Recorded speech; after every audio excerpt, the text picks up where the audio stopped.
We're having a good time this morning. It is 5:05 this morning, and you'll want to pay attention to this latest coronavirus impact. Kentucky broke its record for highest weekly total of cases, and there is still one full day of reporting left to add to that total. 21,277. That's how many people in the state of Kentucky tested positive for the coronavirus over the last week. That number includes the nearly 3,900 new cases from Saturday, and the Commonwealth also lost 23 more Kentuckians to COVID. A woman is dead and child is in critical condition after a shooting in West Louisville. It happened Saturday afternoon in the Park Hill neighborhood. It is another heartbreaking milestone for the city of Louisville, pushing the Derby City past 150 people killed, and that's only since January. WLKY Shaquille Lord shares what we've learned.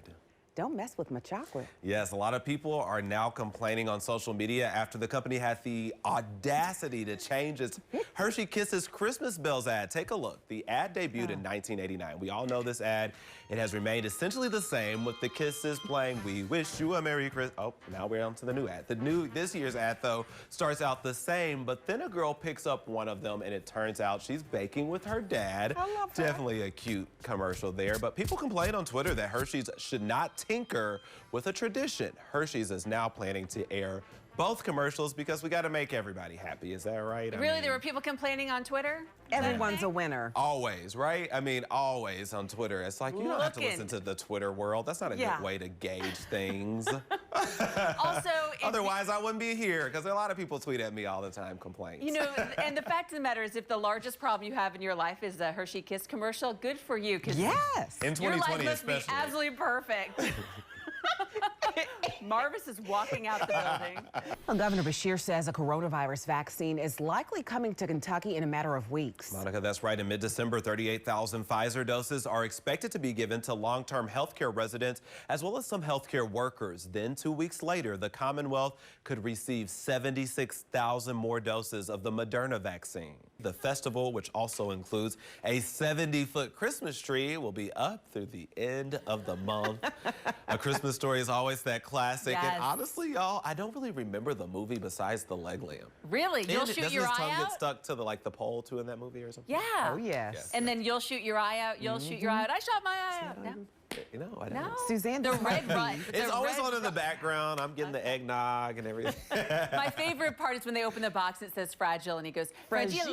Must be Italian. And I didn't even know Monica that's what it's from. I say that all the time. That's great. That was yesterday. The positivity rate continues climbing in Indiana. Saturday, state health officials reported nearly 7,800 new COVID-19 cases. That was along with 78 additional deaths. Since the start of the pandemic, more than 375,000 Hoosiers have tested positive for the coronavirus. 5,910 have now died. Indiana has a positivity rate of 12.4%. To put that in perspective this morning, Kentucky has a positivity rate of 9.8%. And right now, the political world has its eyes focused on Georgia. President Donald Trump held a rally there last night. It was in support of two Republican senators, Kelly Loeffler and David Perdue, ahead of the January 5th runoff election for key seats in the Senate. The election will be a deciding factor for the U.S. Senate. While leading up to the presidential election last month, Donald Trump was very much against absentee ballots. Now he's encouraging his supporters to vote by mail in Georgia. Go to georgia.gov and register immediately, then request your absentee ballot before December 31st. Don't delay. Watch it closely. Do it today, do it tomorrow, and return your ballot the same day you get it. So they can't say, gee, it didn't come in on time.